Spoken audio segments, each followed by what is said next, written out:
Okay, so we talked about gas law variables, pressure, volume, temperature, moles, and now I'm going to start talking about some actual gas laws that relate these things.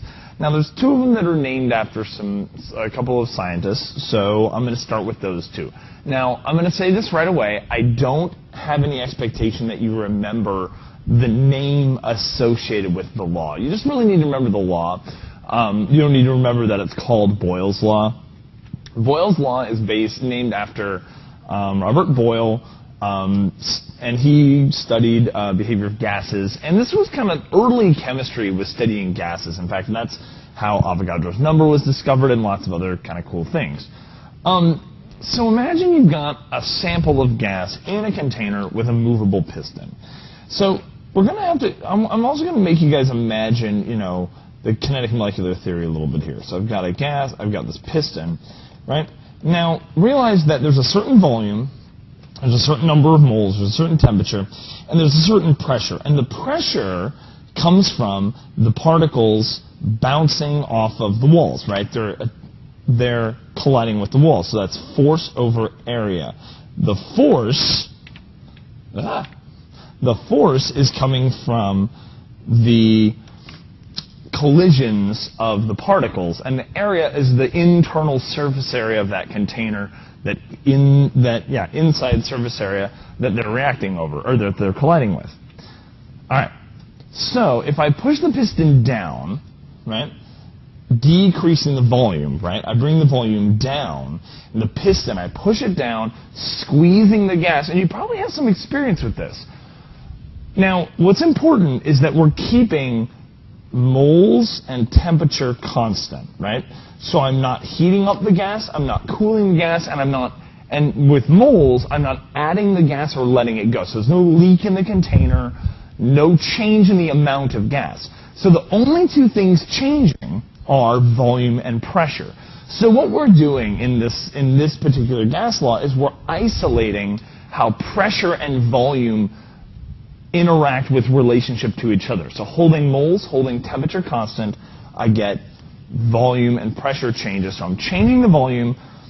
Hopefully you would think that, so since the temperature is staying the same, right? Temperature isn't changing. The kinetic energy of the particles is the same.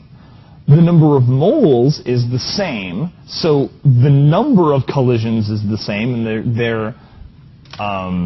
so the number of particles and their average kinetic energy stay the same. So the force is the same. It's the same force throughout the container.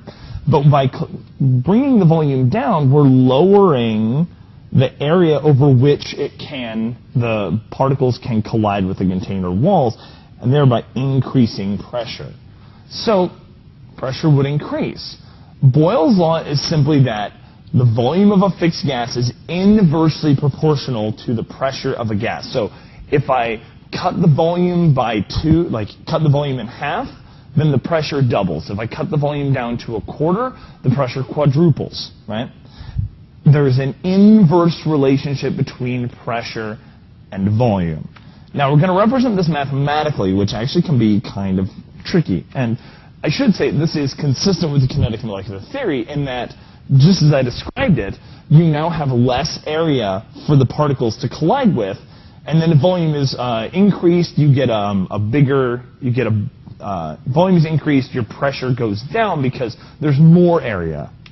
Okay, let's talk about how this is mathematically represented. So, actually, let me back up here. So more generally, qualitatively, let's talk about a balloon. Right? It's got gas in it and a certain pressure. Now, whatever the pressure inside the balloon is, it has to equal the pressure, more or less, the pressure outside the balloon. So, if I let this balloon rise in the air from sea level, 0 altitude, to 1 mile, right, if it goes up, what's going to happen to the volume of the balloon? Well, let's think about this. Down here, the pressure inside the balloon must be 1 atmosphere, right? Because the external pressure is 1 atmosphere. As the balloon goes up, what's going to happen to the external pressure on the balloon? it's going to be less than 1 atmosphere, right? The external pressure is going to go down. There's going to be less air pushing in on it, which means the internal pressure is also going to go down. In order for that internal pressure to go down, what has to happen? Volume has to go up. So the balloon is going to get bigger and bigger and bigger. So allowing it to go to a low pressure area or low pressure place means that the volume is going to get bigger. Okay, now we're going to deal with things more mathematically. So we can say this mathematically for systems that undergo changes in pressure and volume. So what I'm doing is I'm isolating just pressure and volume as things that are going to change. The other two, so there's 4 variables in all gas laws: pressure, volume, temperature, moles. In this case, 2 of them are remaining constant, 2 of them are changing. So let's talk about this, this gas law. PV equals K. And so it's PV equals K. K is not a particular value. K is not a particular thing. It is just a constant. And K will be different from one system to the next. For one balloon, it'll be some value, and then for something else, it'll be a different value. That's not important. What's important is that it must stay constant for any given system of gas at a given temperature and number of moles. In other words, K always has to be the same. So whatever my pressure and volume are at one point, my pressure times volume, then that has to stay the case. If I'm not changing temperature and I'm not changing moles, the product, multiplying pressure times volume, has to be the same no matter what I do, right? Now, if I change the temperature of the moles, then yeah, they're going to change, all bets are off, I'm going to have a new different K.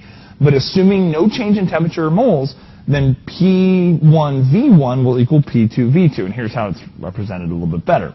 So this may seem a little strange to you, the idea that I just said that pressure and volume are inversely related, but here I am multiplying them together. They're both in the numerator. Well, this actually, hopefully this makes sense, because in order to keep these values the same, if P2 is greater than P1, so from one system to the next I increase the pressure, then in order for these two sides of the equation to be equal, volume has to go down. So, right, if P2 is 2 times that of P1, then V2 has to be 1/2 that of V1. Let's look at this in actual practice here.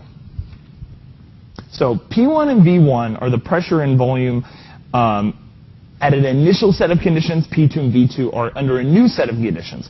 I'm going to change something and then see what the new thing is. So don't worry about memorizing Boyle's law. I'm going to show you a nice, easy way to get to it later. Just for right now, I want to talk about how to use it. So I've got a sample of gas at 2 atmospheres and 6.82 liters. We don't know the temperature of the moles. Now, if the volume were compressed to 3.5 liters, and we're assuming that the moles of gas and the temperature stay the same, we want to know what the new pressure would be. So let's identify. So here's our equation: P1V1 equals P2V2. So this Boyle's law is what we use in a type of problem I call better 1, better 2.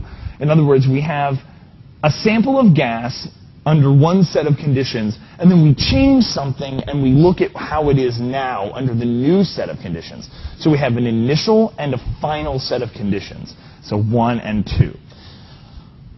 What we want to know, we have the initial pressure, 2 atmospheres, so that's P1. We have the initial volume, V1. We have a new volume. What we don't have is the new pressure.